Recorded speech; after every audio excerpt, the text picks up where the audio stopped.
On today's show, the Houston Rockets are going streaking with a pair of wins over the weekend against the San Antonio Spurs. Jalen Green scoring explosion. Kevin Porter Jr. with arguably one of his best games of the season. Why Usman Garuba deserves more minutes. His production is legitimate. He is the best three-point shooter on the Rockets team. But as cool as these wins are, did the Rockets mess up their NBA draft lottery odds with these wins? We're going to break it all down for you coming up right here at Locked On Rockets.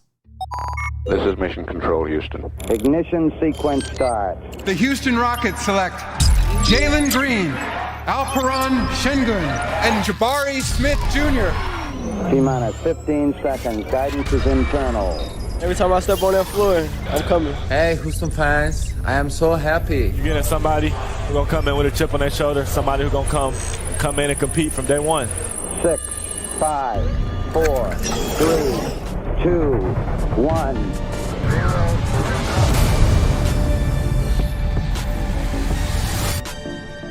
What's up, and welcome to another edition of Locked On Rockets, your daily podcast home for everything Houston Rockets basketball. As always, I'm your host, Jackson Gatlin, native Houstonian and credentialed media member. I'm also the host of Locked On NBA Mondays. Be sure to follow along on Twitter at JT Gatlin. The show, of course, at Locked On Rockets, free and available wherever you listen to your podcasts, including YouTube. Go to YouTube, search Locked On Rockets, like, comment, subscribe, all that good stuff. The comments help out a ton on the show. So if you like the show, go comment. Seriously, it helps a ton. As always, thank you so much for making Locked On Rockets part of your day every single day, whether it's on the way to work, whether it's on your lunch break, whether it's in the gym. Thank you for making LOR part of your day. Now, today's episode is brought to you by Prize Picks. First-time users can receive a 100% instant deposit match up to $100 with promo code Locked On. That's prizepicks.com. Promo code Locked On. Houston Rockets pick up a pair of wins. It's a win streak. Streaking.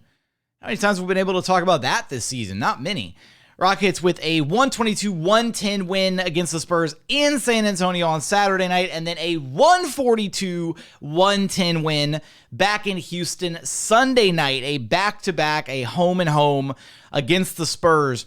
And there were a lot of positives, actually, about the way that the Rockets played in these couple games.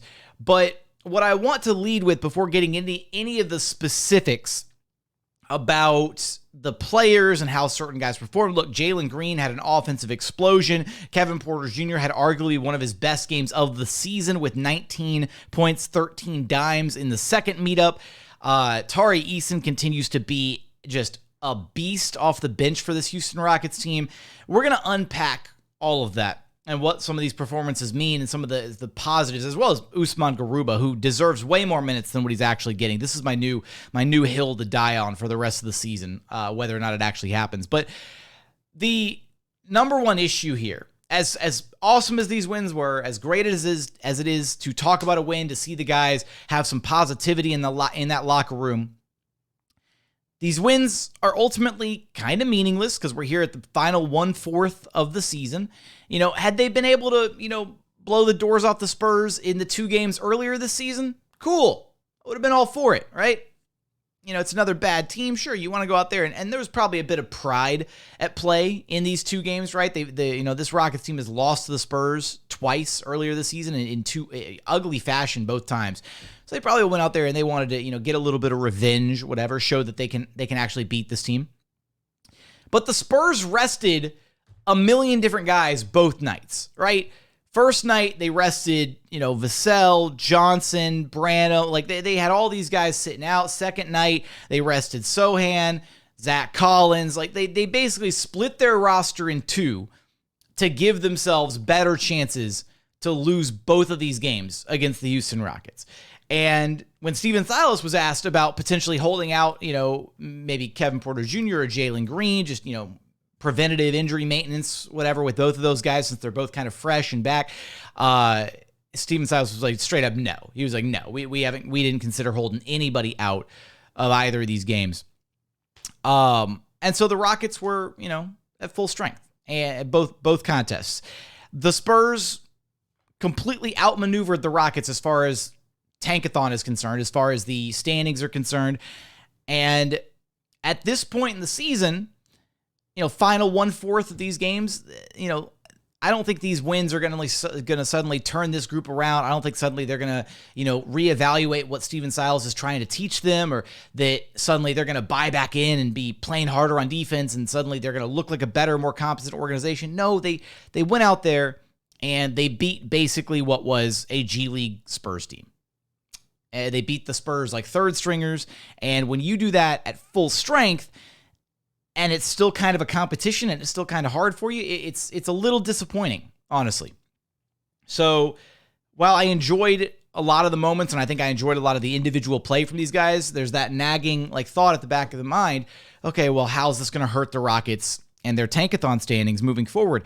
And this is a very legitimate concern because the Spurs are creeping up on the Rockets. In fact, right now, the Spurs are a half win back, if you will, from being in a three-way tie with the Pistons and Rockets. So right now, the Pistons and Rockets are both at 15 and 49 on the year, so they're tied up for the worst overall odds. And then San Antonio's at 16 and 49. So it's pretty likely that Detroit, Houston, and San Antonio will finish as the bottom three teams, and it is fair. The bottom three teams all have the same percentage chance odds for Victor Wembanyama for top picks, right? So that's fine. Here's the issue. The issue comes in when you look at the floor scenario, when you look at the worst case scenario for the Rockets. And as it currently stands, the Rockets, if the lottery were to happen today, there would be a coin flip between the Rockets and the Pistons to see who would actually finish as the worst team, or with the number one lottery odds. And the difference between the number one lottery odds and the number two lottery odds mean that the Rockets pick could fall all the way down to number 6 instead of only down to number 5. This Rockets team has been the worst team in the NBA through 3/4 of the season, picking up meaningless wins here at the end of the season against other bad teams. Now, if they could go out there and beat, a playoff team, if they could go out there and go beat, the Suns or the Mavs or, whoever, anybody out east, whatever, if they could go out and beat a team like that and get a motivational win that way, beat a team that's actually still vying and jockeying for playoff positioning, cool. But it seems like a very fake celebration to go out there and beat a San Antonio Spurs team that is very clearly intentionally resting guys and has zero desire to win these games in back-to-back nights and potentially ruin your lottery standing. Again, same percentage chance for Victor at the top of the draft, which... Pray for Victor. Pray for Victor, as always.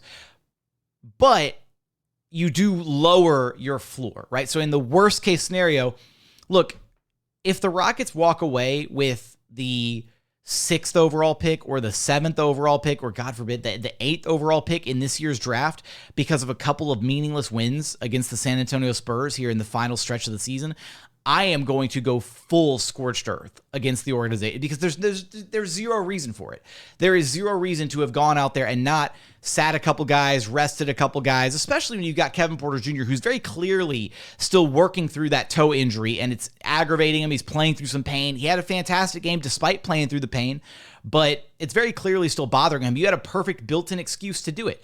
So right now, the Spurs organization are outmaneuvering the Houston Rockets as far as just the rebuild and how their Tankathon odds are going to look and all of that. And so that's where the concern is, right? Yes, they still have the same shot at Wemby, but the floor is now in danger of falling out from the Rockets, where for a while there, it looked like the floor was going to be number 5, no matter what. 5th overall pick, okay. That's still a good trade asset. That's still possibly you might still get a really good prospect at number 5. At number 6 or number 7 or down at number 8, things start to shift dramatically as far as what you may or may not be able to accomplish with that pick in the grand scheme of things. And so I don't want to hear anything from the Rockets fans who are championing these wins and who are calling people weirdos and getting upset with the people who are trying to look at the big picture ramifications of these wins. Anybody who's, happy about these wins right now, keep that same energy if the Rockets pick falls all the way down to 7 or 8 later on in the draft. Coming up, I do want to talk about the actual performances from these guys. Now that I kind of got that bit off my chest, I do want to focus in on Jalen Green's explosive scoring performance. Kevin Porter Jr. making a big impact in at least game number 2 and looking pretty solid since coming back from injury. Why Usman Garuba deserves more minutes. All of that and more coming up right here. But first, a quick message from our friends over at Prize Picks. Next game, how about Jalen Green to have more than 26.5 points? What about Tari Eason to have more than 7.5 rebounds? How about Alperen Sengun to have less than 6.5 assists? Or what about Jabari Smith Jr. to have less than 3.5 three-pointers made? So what is PrizePicks? It's daily fantasy sports, but how does it work? Basically, you pick 2 to 6 players. If they score more or less than their PrizePicks projection, you can win up to 25 times back on your money on any entry you submit. There's no competing against other people. It's just you versus the projections available. PrizePicks offers projections on any sport that you watch. That's NBA, NFL, MLB, NHL, PGA. They've got you covered for everything. Entries can be made in 60 seconds or less. It's that simple. They're safe. They offer fast withdrawals. Currently operational in over 30 states and Canada. So download the PrizePicks app or go to prizepicks.com to sign up and play daily fantasy sports. First-time users can receive a 100% instant deposit match up to $100 with promo code LOCKEDON. If you deposit $100, PrizePicks will give you $100. If you deposit $50, PrizePicks will give you $50. Don't forget to enter promo code LOCKEDON at sign up for an instant deposit match up to $100. And continuing on here at Locked On Rockets, your daily podcast home for everything Houston Rockets basketball. Let's talk a little bit about the actual basketball played in these couple games against the San Antonio Spurs. Now, that first game was it was the takeover by the Rockets bench unit, and namely Tari Eason, who was incredible off the Rockets bench. And I want to get to that in just a second. But I actually, let me start with Jalen Green here, because Jalen Green had his scoring explosion in game 2 against the Spurs. He was all right in the first meetup between these two teams, but in game 2, Jalen Green had 31 points on 11 of 19 shooting, was 4 of 8 from beyond the arc, 5 of 6 at the free throw line. He had a couple rebounds, had a couple of assists, had a couple turnovers. But overall, a really, really strong night from Jalen Green, where he was on fire early in the game. He was on fire again in the third quarter. And this was one of those super duper all around games from Jalen Green, where he was getting it done in the paint. He was getting it done in the mid-range. He was getting it done from long distance. He was getting to the free throw line. This was an all-around scoring show from Jalen Green.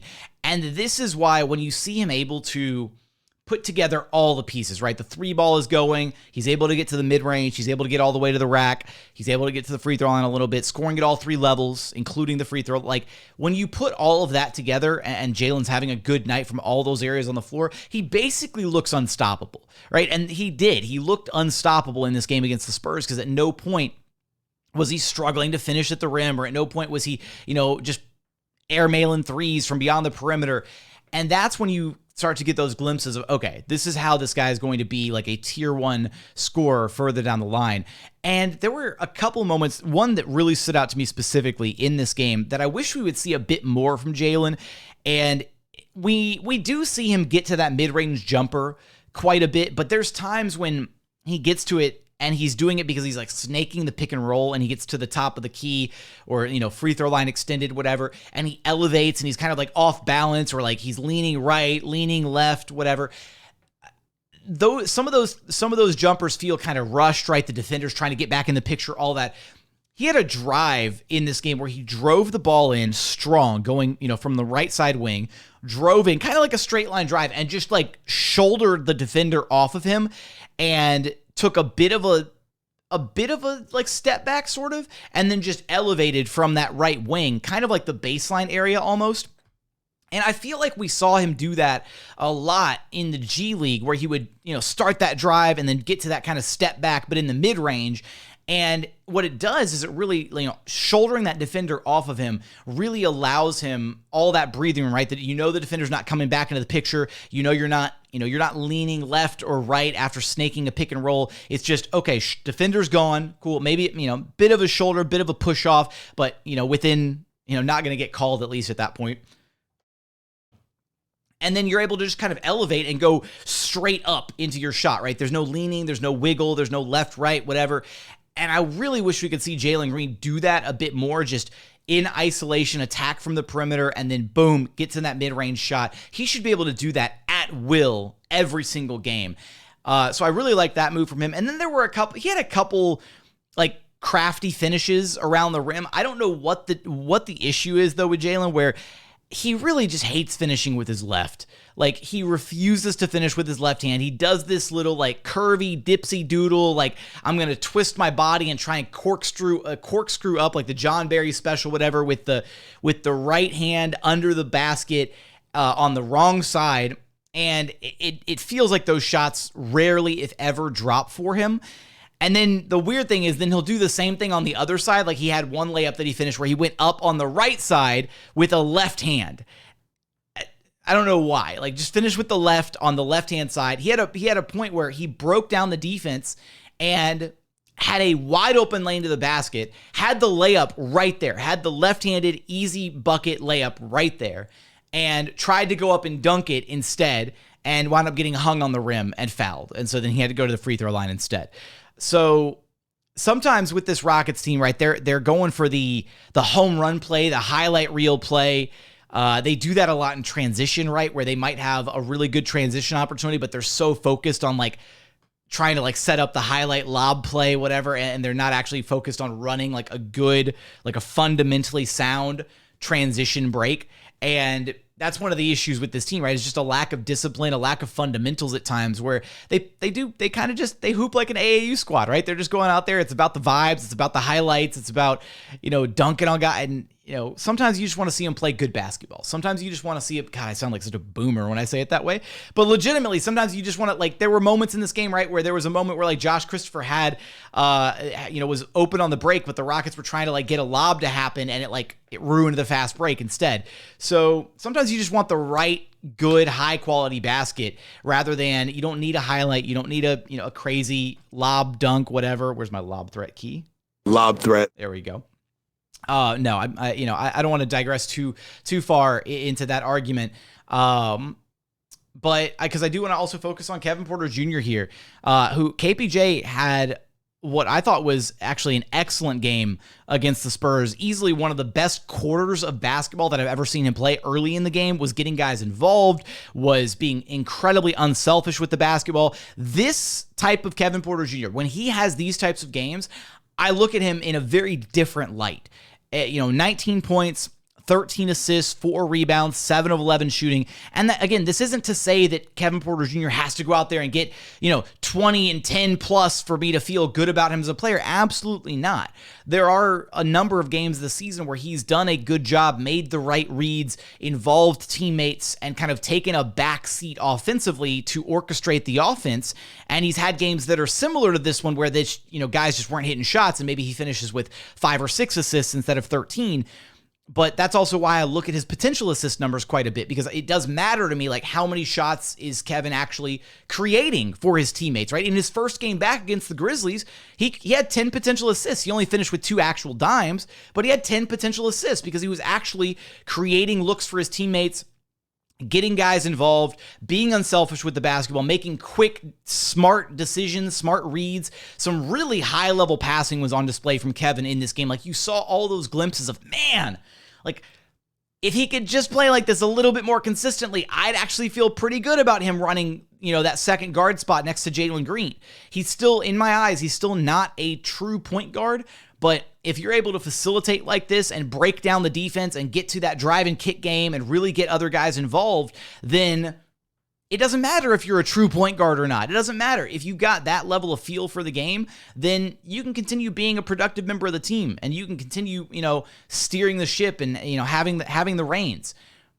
But we just, I feel like this season it's been so up and down with him, where you get some of these games that feel really, really good, and then you get some of the games where you get the ISO hezzy tween god, where there's way too much focus on him trying to take over the game and him trying to score the basketball, and not necessarily enough on getting his teammates involved. And that's where it's a constant battle, right, internally for Kevin, right? How to, be the head honcho and get his team involved and incorporate everybody else versus going after his own buckets. And this game I thought was the perfect blend of him involving himself offensively, getting his own shots, breaking down the defense, and also facilitating at a very, very high level for all of his teammates. So credit to Kevin, who I thought, again, had a fantastic game in this one. Coming up, I want to share final thoughts from this game, why Usman Garuba deserves to play more minutes for this Houston Rockets team, how the Rockets used pace in this game, how they've been getting out into the fast break quite a bit more often over these recent games since Kevin Porter Jr. is back in the lineup. Plus, we got to hit a Tankathon spin. We'll get there in just one moment. But first, today's episode is brought to you by Built Bar. If you're looking for a delicious treat, but you don't want all the fat and calories that usually comes along with it, then you've got to try Built Bar, because with Built Bar, healthy is actually tasty. They're so delicious, you won't even think that they're good for you. What makes Built Bar so incredible? Well, for starters, they're covered in 100% chocolate. They're basically candy bars that are jam-packed with protein. They come in unbelievable flavors like churro, peanut butter brownie, coconut almonds, strawberry, raspberry, salted caramel, cookies and cream. My personal favorite, the coconut brownie chunk. You really can't go wrong with a single flavor on their menu. Every single bar, only 130 calories and 4 grams of sugar with a whopping 17 grams of protein. And look, now you don't even need to wait around to get a box. For years, we've been talking about ordering Built Bars at Built.com, and I'll tell you how to do that in just a second. But now you can get them at your local Walmart or Sam's Club. Just walk right in to Walmart or Sam's Club, go grab a box right off the shelf. No waiting, no need for shipping, all that. But if online ordering is more your speed, go to Built.com, use promo code LOCKEDON15 to get 15% off your very next order of the best tasting protein bars on the market. Again, that's promo code LOCKEDON15 for 15% off at Built.com. And final segment here at Locked On Rockets, your daily podcast home for everything Houston Rockets basketball. Now, final thoughts here from the Rockets' little weekend sweep of the San Antonio Spurs. Credit to Lovey Silas, the man himself. Look, I called it going into these games. I was so worried that Steven Silas was going to Lovey Smith these 2 Spurs games for the Rockets.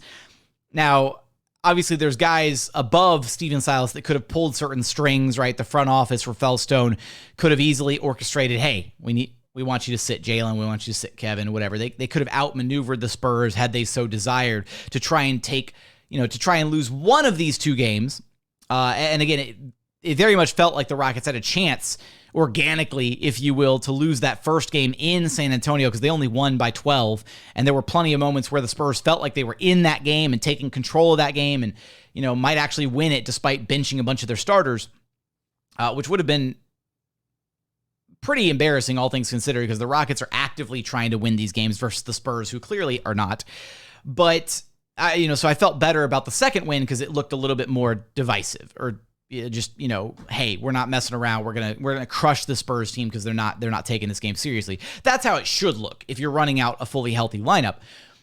But Steven Silas, was not going to bench anybody, refused to, went out there and he was coaching to win these games, right? And that's the other concern is like his whole idea of coaching to win means playing Boban in first quarter minutes. And that's what we saw in the first meetup against the Spurs. His version of coaching to win is very, very concerning at this point for what you see when you've got a guy who is very actively making decisions based on trying to win these games in the here and now and sacrificing development in order to do so. Namely, in this most recent game, right, we didn't get any Ty Washington minutes until like late in the game. What basically garbage time Ty Washington minutes is what we got in the second game against the Spurs. He opted for the backup Jae'Sean Tate point guard role and then kind of just staggering Jalen Green and Kevin Porter Jr., basically running a 9-man rotation with the guys that he thought were most capable of winning this game for him. So that's where we're at with Silas. This was the Lovey Smith special. Texans fans should be familiar with how that happened at the end of last season. So with that, one of the other positive developments over these most recent handful of games for the Rockets, they're actually getting out in transition quite a bit more. They had 30 transition points against the Spurs Saturday night. They had 34 in their win on Sunday night. And this has been something we've been clamoring for all season long with this Rockets team, is to get out and run, get out and transition, use those young legs, use your athleticism, right? Get out, get a good defensive stop and book it and just run. And thankfully, the Rockets have done that quite a bit, and they've been pretty good at it. And credit to, I want to give some more flowers to Kevin Porter Jr. Right, he's really, he has this like methodical play style at times where he does like to slow things down and get into the half court and whatever. But he's been a lot better about getting the ball and really just gunning it in transition. So maybe that's something that he's focused on a bit, in his time out and seen, okay, hey, if we push the ball in transition, there's some opportunities there that we're missing out on. But the Rockets have really done a good job actually getting out on the break and getting some really easy opportunities by doing that, right? They've got these high-flying athletes, guys like KJ Martin, Josh Christopher, when those guys get going downhill, Jalen Green, KPJ, when they're out in transition and they've got a full head of steam, like these guys can make stuff happen in transition. If they had been playing with this level of like urgency and pace that they did in these two Spurs games, like all season long, we might actually be talking about a Rockets team with like 20-something wins instead of floating down here at 15, just because they're leaving a lot of points, leaving a lot of points off the board by not playing to their strengths, which is, hey, there's not many strengths that this team has. They can't shoot. They can't defend oftentimes.